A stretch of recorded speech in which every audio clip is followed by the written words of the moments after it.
Hello friends, I am going to introduce you 100 ways to motivate yourself. So I start number one way, that is, get on your deathbed. A number of years ago when I was working with psychotherapist Branden, she put me through her deathbed exercise.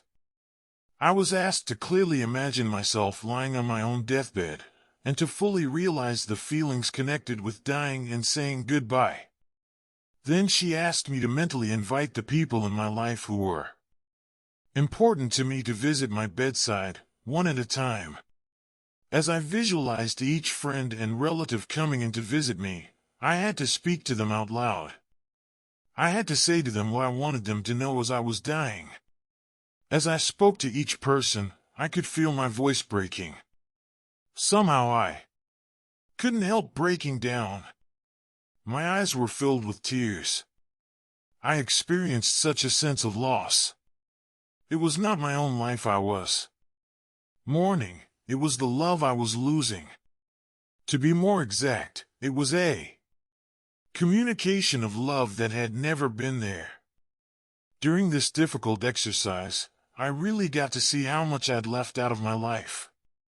How many wonderful feelings I had about my children, for example, that I'd never explicitly expressed. At the end of the exercise, I was an emotional mess.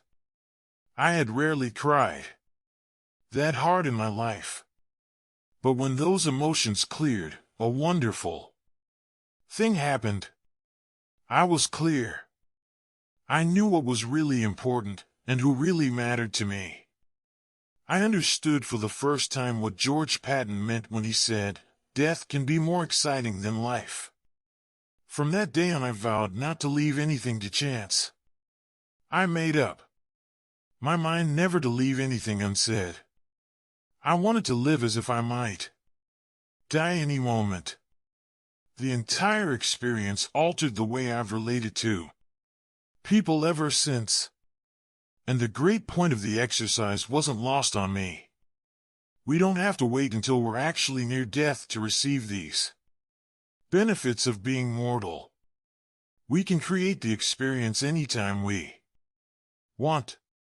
A few years later, when my mother lay dying in a hospital in Tucson, I rushed to her side to hold her hand and repeat to her all the love and gratitude I felt for who she had been for me. When she finally died, my grieving was very intense, but very short. In a matter of days, I felt that everything great about my mother had entered into me and would live there as a loving spirit forever. A year and a half before my father's death, I began to send him letters and poems about his contribution to my life. He lived his last months and died in the grip of chronic illness, so communicating and getting through to him in person wasn't always easy. But I always felt good that he had those letters and poems to read.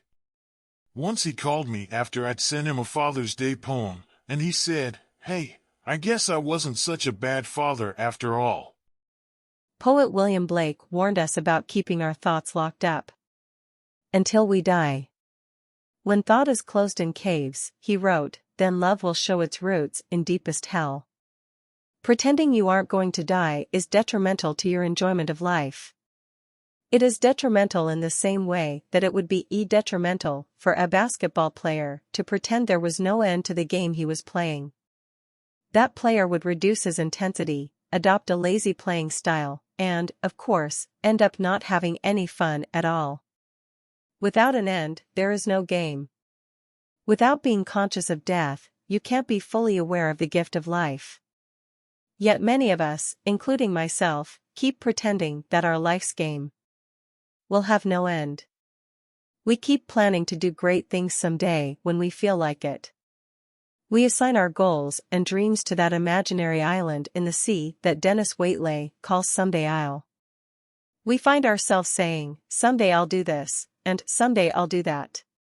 Confronting our own death doesn't have to wait until we run out of life. In fact, being able to vividly imagine our last hours on our deathbed creates a paradoxical sensation, the feeling of being born all over. Again, the first step to fearless self-motivation. People living deeply, wrote poet and diarist Anais Nin, have no fear of death.